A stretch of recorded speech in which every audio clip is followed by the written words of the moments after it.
Joining us from Farmingdale, New York, is Hender. Thanks for being here. Thank you. Thank you for having me. Your story is an incredible one. You were a karate champion in Venezuela. And then in 1997, you came to a competition for karate in Miami. Take us to the competition, and then more importantly, take us to what happened afterwards. Well, yeah, I came in 1997. I was 17, and I came to a competition in Miami. Didn't know much English, more than the one that I learned in high school. You know, a few words, hello, how are you, and my name is. And when I came to the competition, I just won in Venezuela. That's the reason that I qualified to come to the international game. So I was minus 75 kilograms in Venezuela. It's in kilograms, not in pounds. So what happened was I came and I was winning as opponent after opponent, right? I fought 7 times. So the final was with somebody from United States, and the funny thing about it is that everybody was screaming in English. You know, most of the people, most of the fans were English, and I had no idea what they were saying, but I knew one thing: they were cheering for me. They were not cheering for me. So, you know, luckily I won, and it was a 7-day tournament, and then I decided to stay after that tournament. Did you have any idea when you headed to Miami that there's the possibility that you could stay? Yes and no. There was a possibility, there was a thought, but there was not. It wasn't really clear. It wasn't. I had I could say an idea, but I just didn't know. It wasn't formulated yet. It wasn't clear, but it was there. Once I came here, then that's when I decided. I said, well, do I go back to my country and just become a burden to my family, or do I stay here and help them? So that's when it hit me that I said, you know what, I think I become more an asset in here than going back home. I can help more being in here than going back home. You mentioned the word burden, Hender. Why would you feel that you were a burden to your family if you stayed? Yeah, that's a great question. I come from a very humble family, and my dad worked all the time, and my mom was a stay-at-home mom. And going back home, even though that I was at the top of the pinnacle in my career, the pyramid in my career, you know, you think about it, I won on December 16, 96. Best in my division in minus 75 kilograms, national champion. I was the second best in the open division.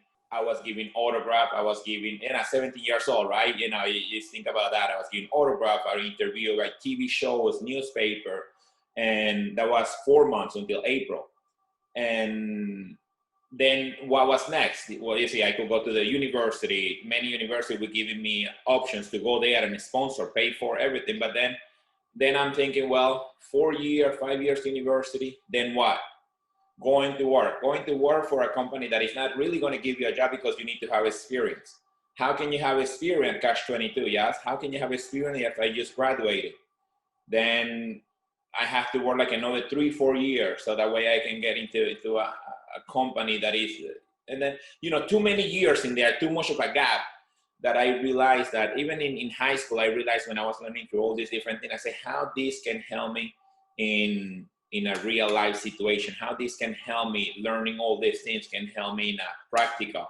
I'm more of a practical kind of guy, right? So how can this help me? So even in when I was in high school, you know, I was doing good in math and all those things, but in the other ones, I wasn't doing so well. And it wasn't because I really wasn't smart. It wasn't practical. I asked myself and I questioned, why am I learning this? Do I want to apply it into what I want to do? Even though that I didn't know what I wanted to do at that point. But so that's, I think, what it was. And then in here, I saw the immediate vision, or you can call it the American dream, right? That how much you earn per an hour. And then I started really doing math. Remember in high school, I was good in math, right? So in here, it didn't take me long to, how much you earn an hour? This much. In a day, in a week, in a month, I'm going to stay here. So that's when I deserted. I left the team from Miami and I came to an uncle that I had in New York, in Woodside. Yeah, you're a super successful executive, but you talked how you only spent less than a week in Miami before you came to New York. So you were driven at a very young age to succeed. So where did that come from? Did that come from your family, or was that already inside Hender?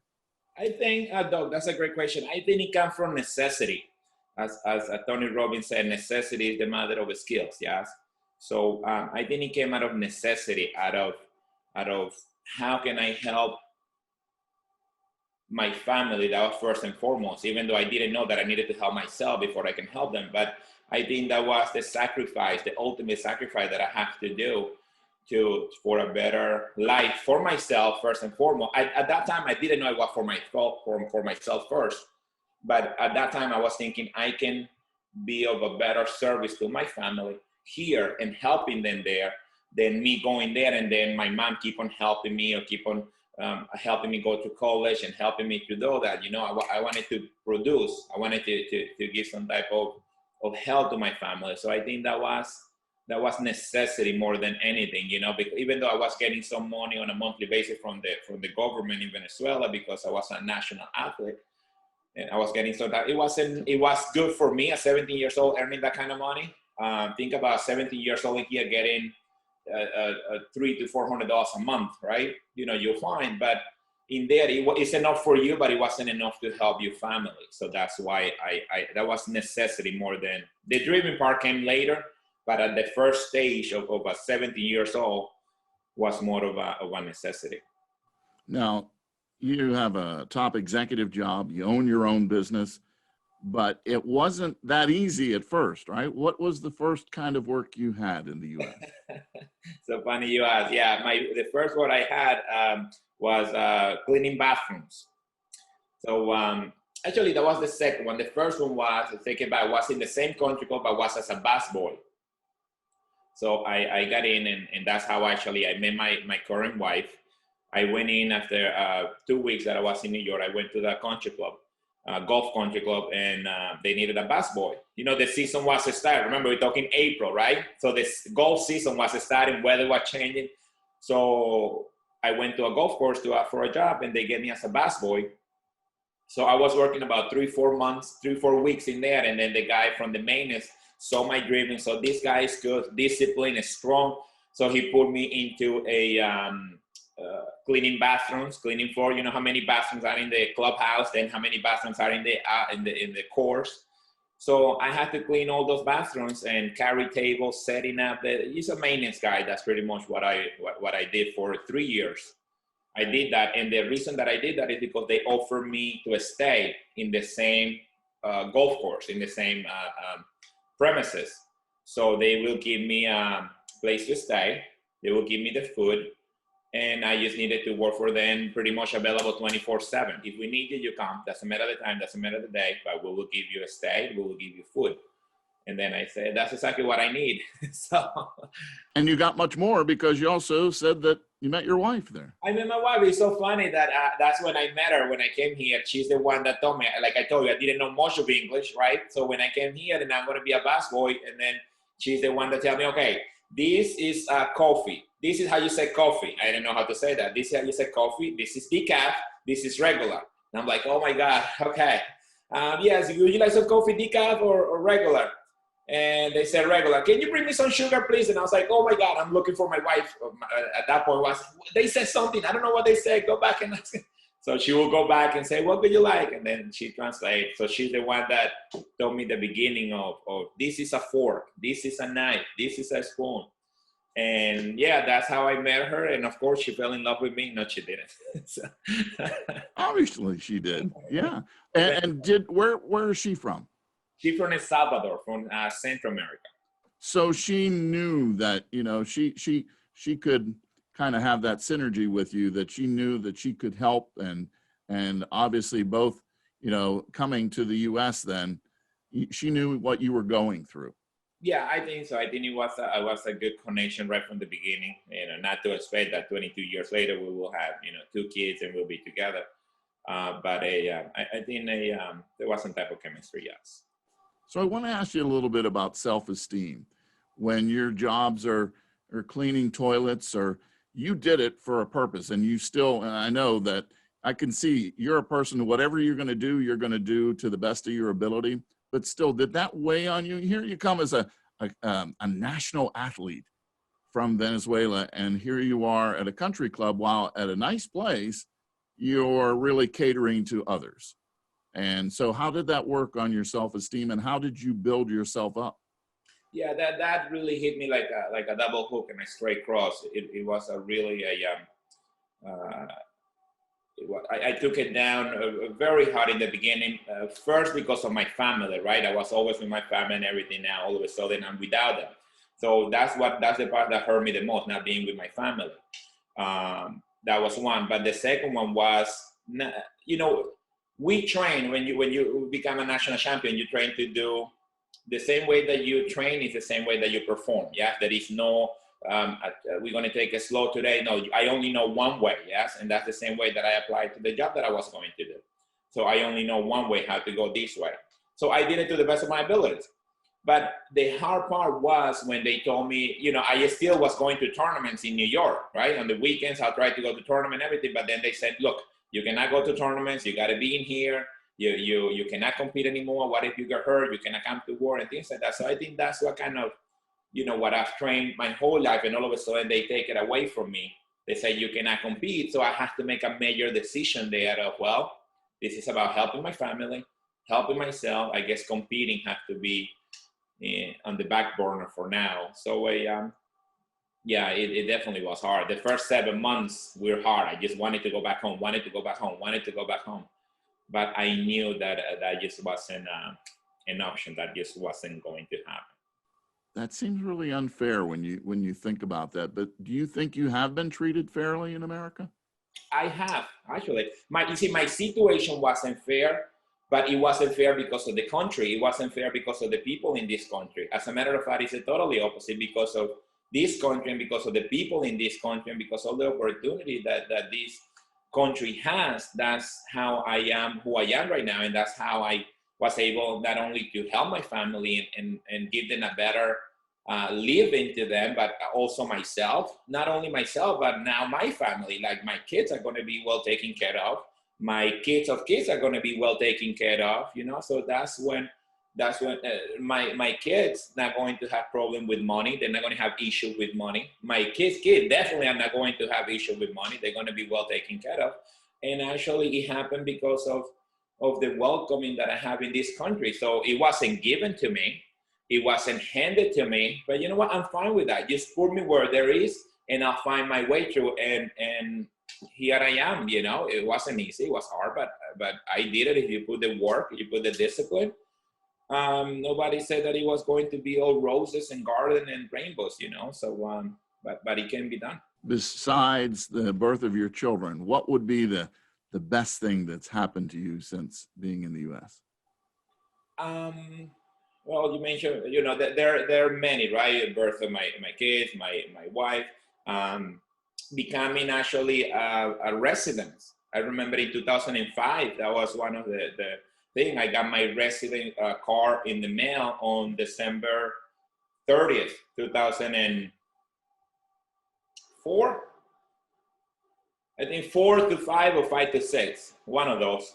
And I remember I went in the afternoon, got the mail, opened it, my green card. So next day on the 31st, I went with my wife, we bought a ticket to go back home after 7 years, right? 98, 2005. And then I'm in the Roosevelt in Queens, in the Roosevelt, by the Roosevelt Street, and I'm buying little gifts to bring to my mom. So we buy them and put it in the suitcase that I was going to take to the airport.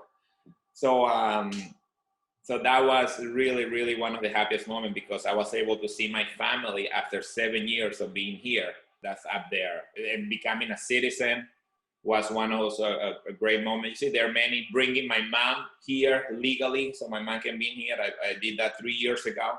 So being able to bring now my mom in here, and she's with me now. That was one of the great moments. Becoming a homeowner, right? Recently, 3 years ago, I became a homeowner. That is, you know, so there are many things. Being debt free. That you know, as simple as that might sound, you know, that is also a great accomplishment. So You don't have to tell me that. You know, what a story, though, to be able to bring your mother, you know, to the U.S. You started cleaning toilets. Hender comes from Venezuela, 22 years in the U.S., but way before that, you're able to make enough money and to establish yourself that you could bring your mother over. I can't imagine what that reunion has been for you to have her here in the U.S. Can you talk about that a little bit? Yeah, of course, of course. Yeah, it was amazing because now I'm able to have my mom enjoy what she nurtured in the beginning, right? How many times she didn't let me quit when I wanted to quit karate, and obviously she didn't do it with that intention, right? Of oh, you're going to be doing. Although moms have a lot of they can see things that we cannot see, but having the ability for my mom to enjoy and to see her son, right, or her little son, you know, have this massive success, yes, and whatever success might be to you or to me, but being healthy and strong, yes, being able to have food on the table, being able to pay the bills on time, having a good career, having a business on the side. So for my mom to see that, and for me to let my mom see that, right, enjoy that, I think that is that is one of my great gift that God has given me. So that's why when you say about you think I wasn't treated fairly here, or if I thought about that, actually no, I'm very grateful to this country and to the people in here, and even I consider myself now as a guest, even though that I'm a citizen, I consider myself as a guest here. So that way I'm always in check. You're a guest in here, so you got to follow the law. You got to make sure you do the right thing, even when the wrong thing is easy to do. You're a guest in here, right? You make sure you behave to the best of your ability. So I think having that mentality of still being a guest makes me feel grounded to that, you know, I'm still here to give to this country that has given me a lot. So what does the word immigrant mean to you? Well, immigrant is a person, for my personal and humble opinion, is a person that is coming for better opportunities to you and your family. I think that's what immigrant person is. I think it's a person that is willing to work hard, at least for me, right? I'm an immigrant and I'm trying just to come here to work hard and to add value to this country that is hosting me. So, yeah, I'm an immigrant, but as an immigrant, I add value. As an immigrant, I came here and I respected the rules. Yes, I show respect by learning the language. Right, that was one of the things, Doug, that if I may add a little sidetrack of the English, that when I was working in the Gulf Country Club in the beginning, I sacrificed making overtime because remember I started as a busboy and then cleaning. But the cleaning will end up like around 5 or 4 or 5. But then the dinner will start, right? So we will leave everything prepared for the members to come for dinner. So they will call me, look, as a busboy, I know you've been working as a busboy, you can come in and help at night for dinner. And I said, no, because I'm going to learn English. So I sacrificed the immediate gratification, yes, of making more money overtime to go and learn English. Not that I learned much, right? But and I was able to look, if I'm going to be in this country, if I'm going to get the least I can do as a courtesy and as a respect is to learn the language, yeah? So that way I can communicate with people. So I sacrificed that. And for 3 years, from 98 to 2001, I went to Rosin High School, ESL, and I learned English and I was there and I learned the language. So you read a book a week. So that's my goal. Not always happen, but yes, almost, yes. So it's interesting that you talk about respect in learning the language. Not everyone does. Those who choose not to, what do you say to them? I said to them that they are missing, they're missing a big part of becoming better and growing in this country. And as a matter of fact, I give you a great example. Now, I get invited to this country club, to the same country club, Engineers Country Club. I get invited to, sometimes I go because my friends invite me. Sometimes I go because there is an outing or there is an event that they ask me to go there. And guess what I see in there? I see my roommates that work in the kitchen. They are in there serving, doing the omelets, and they're not doing anything wrong. That's great. They have a job and they're working there, but they still in that situation. And maybe that's happiness for them, and that's what they want to do. It's fine. I respect that. But it wasn't for me. They still don't know the language. They still don't know English, and they're there now working, and I'm there playing. I'm there enjoying now. And some of them, they make fun of me because when it was raining or was snow, I will used to get my bicycle and I will go. And then, hey, Hender, why are you doing that? Look at me, I'm nice and cozy here. Look at me, Hender, I'm going to do overtime. Look at me, Hender, I'm fine. I was like, it's okay, because I see the vision of me 3-5 years from now. I just don't want that immediate gratification that many people sadly have, even up to this day. They just want to have something now. And like David Ramsey said, he said, if you want to live like no one else, you have to live like no one else now. So later, you can live like no one else. If we use delayed gratification just a little bit, I think in this country, you don't see that many people rushing and trying to come through the borders and try to come one way or another one, or asking visa if they in China, right? Or in Africa. You don't see people trying to go there and building walls to go to those countries. But you see it in here. Why? Because this is the greatest nation in the world, in the universe. That's why people want to come here. And it makes me sad that people that are here with many opportunities to learn English, online courses, private tutoring, and they just waste the opportunity to do that. They just waste time to do that. But yet again, they say, oh, I came here to make money. Yeah, but you can make more money by learning English, by bettering yourself, by learning, by becoming better, right? That's how you can become better. Tony Robbins said, first you have to work on yourself more than you can work on your company. So if you better yourself more, then you can add more value to your company, to your family, to your friends, to everything that you want to do. What was the big break for you to get to be a top executive and to own your own business? Where did that come? That comes from preparation, actually. What year was that? I came here, that was 3 years ago. It was in October, 3 years ago. So that was 2017, which is actually the same time that my mom came here. But I think that was 20 years, Doug, of preparation, 20 years of when preparation means opportunity, we call luck, right? But it's not luck, it's preparation, right? So you will prepare, you identify the opportunity, and you capitalize on it. So it was those 20 years of learning English in the beginning, right? Those 20 years of trying to open a karate school, trying to know what it takes to go into business, what it is to have people working for you. So all that, going to seminars, going to training sessions, reading, doing self-study. I remember back in 1998, I used to receive Tony Robbins' little book cassette I used to receive with a little pamphlet. I used to get it, and I was investing money. Think about that. I was probably 20 only, reading, investing money into knowledge, into learning. And I think those 20 years finally pay off when I came to the company that I help lead right now.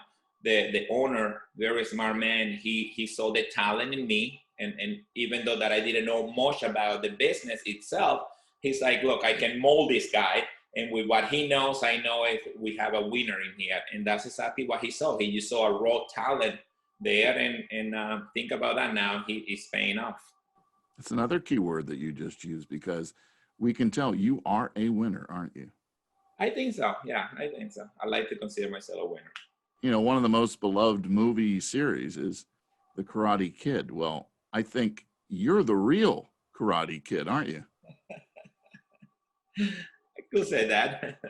Yeah, and things turned out pretty well, and you didn't have to go all over the place to encounter all kinds of battles.